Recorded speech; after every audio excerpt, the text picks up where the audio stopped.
I wanted to talk a little bit today about the requirement in this assignment that you incorporate an alternative perspective. There's a handout that goes with this video. It'll just be called Alternative Perspectives. It's a PDF, and it has two examples. One of them they're both from the same essay. One is a draft of the essay. The other one is from a revision of that same essay. The reason why I say that I'd like you to incorporate an alternative perspective as opposed to a counterargument, which is probably the language that you're more familiar with, is you have to address a counterargument, is that many of the issues that you're talking about don't necessarily have that kind of pro and con type of debate.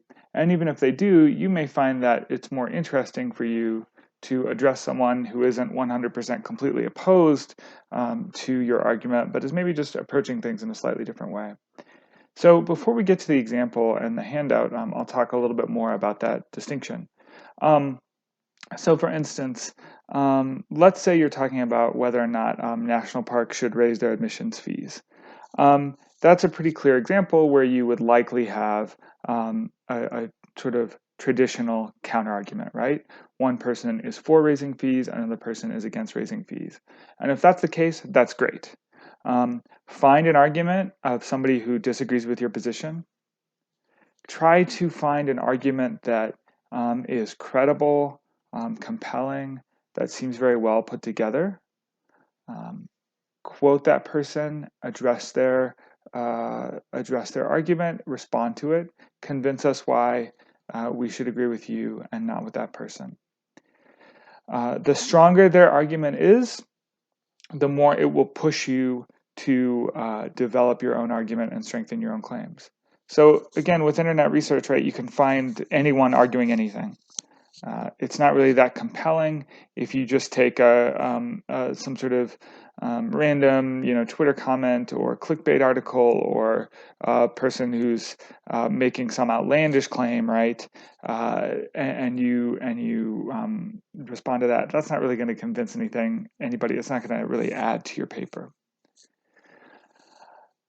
So again, that's kind of the traditional idea of a counterargument, right? You believe this, somebody believes something is diametrically opposed to that. We should make national parks free. We should raise national park entry fees, right? Those are very classic kind of argument, counterargument. The alternative perspective thing, and again, if that's the way, if your topic lends itself to that pro-con type of thing, that's great. The reason why I use the word language alternative perspective is some of you are writing about issues where there isn't really a credible disagreement, or there isn't really a credible group of people who would take an opposite view to your own. So for instance, I've had students write before about plastic in the ocean. There is not really a group of people who are in favor of filling the ocean with plastic, right?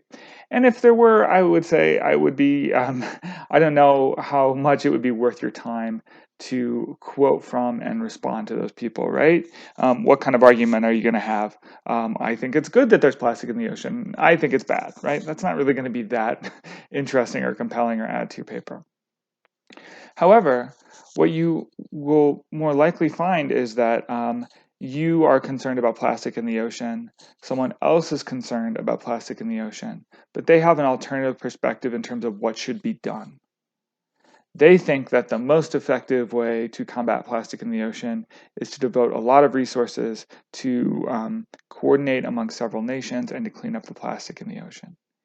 You think that the best way to combat plastic in the ocean is to coordinate and use all of those resources to stop the plastic at its source.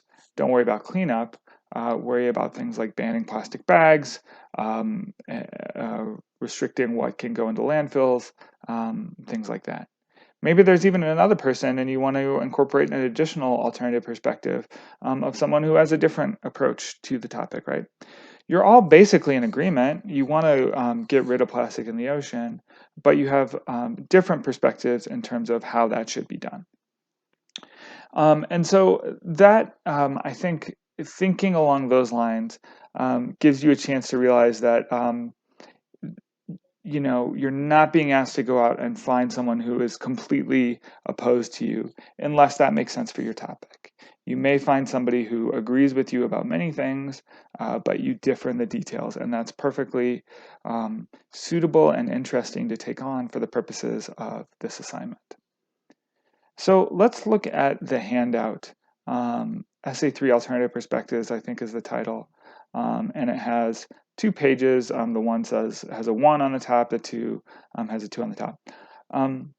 There's actually some interesting things going on throughout, but I want to call our attention to the last paragraph of each page. The student is writing about a mining project in Montana, and they are in favor of the mining project. So if you look at the top of the page, this mine would provide a resurrection for White Sulphur Springs. Unfortunately, it's not easy to begin a new mining project. There's vast opposition to Sandfire's Black Butte Copper Project due to its proximity to the Smith River. The town needs this mine, but the opposition sees it only as a hazard. Okay, so if we turn down to the last page. In the student's first attempt, here's the way that they incorporated an alternative perspective. In Montana, the Save Our Smith campaign has been working hard to hinder Sandfire Resources and the Black Butte Copper Project.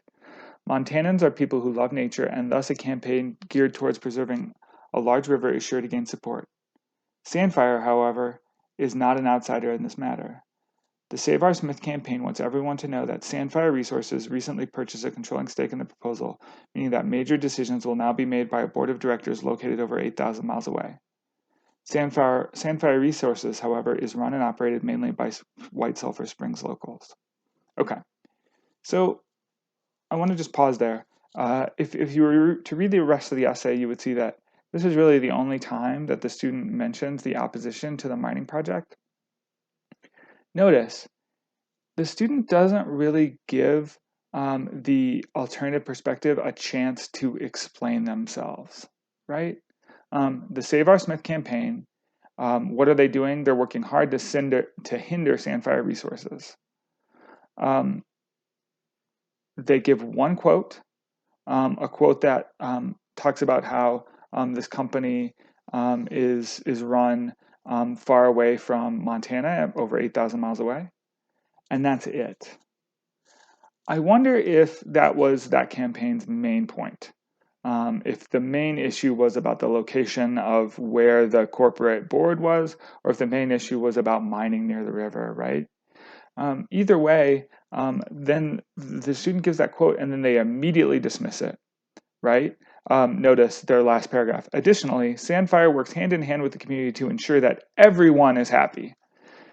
So all of a sudden, we are kind of, if you think about kind of the position the student is in, they are giving the Save Our Smith campaign basically no space, no benefit of the doubt, no room to explain themselves. Sandfire Resources, the mining company, though, they get 100% benefit of the doubt. They are depicted in a way where they make everyone happy, right? And it just kind of strains credibility. It doesn't seem like a fair, good faith way to incorporate and address an alternative perspective. So let's look at the revision. Okay, so if you go to number 2 and you go all the way down, just notice the way that that the student introduces the Save Our Smith campaign. In Montana, the Save Our Smith campaign and others like them has been working hard to protect the landmarks that make Montana such a beautiful place. Notice right away that they're still going to disagree with the Save Our Smith campaign, but they're at least introducing them in a fair way. They're not trying to make them the bad guy, right? They're just trying to ruin the economy. They're just trying to get in the way, right? They're saying, look, they're trying to protect the landmarks that make Montana such a beautiful place. If we go down to the middle of the paragraph, right, they use the same quote about that how Sandfire Resources is located 8,000 miles away. But then look at how they respond to it. This information is indeed troubling, but there's vital content missing from this statement, such as the fact that many employees in Sandfire's upper echelon, such as Jerry Zig and Nancy Schlepp, were born and raised in White Sulphur Springs. So, instead of incorporating a quote and then immediately dismissing it, right? They incorporate a quote, they note that it makes a good point, and then they rebut it with evidence. So when I get to the bottom of that page, in the second example, I am so much more ready to be persuaded by the student. Now, I may ultimately end up disagreeing with them, but the student has shown me that they're willing to take on an opposing argument. They're willing to give them space to explain themselves. They don't just immediately dismiss any evidence or arguments that get in their way. They take them seriously and they respond to them with data.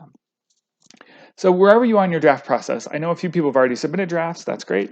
I'm sure some of you will be working right up until 5 o'clock on Monday, and that's fine too. But wherever you are in this process, and as you finish your draft and then go back and think about revising your draft, think about how you can make the alternative perspective something that strengthens your paper. That by incorporating an alternative perspective, doing it fairly, giving them a chance to make a point, and then responding to that point with evidence, you can make your own argument more compelling. If you have questions about this particular element of the essay, let me know. For those of you who are doing peer review, who are choosing that option, and I believe that's to get a B or higher, I'll make sure that looking at the alternative perspective is something that everyone does in peer review, and I'll have more information about that next week. I hope you all are doing well. As always, let me know if you have questions.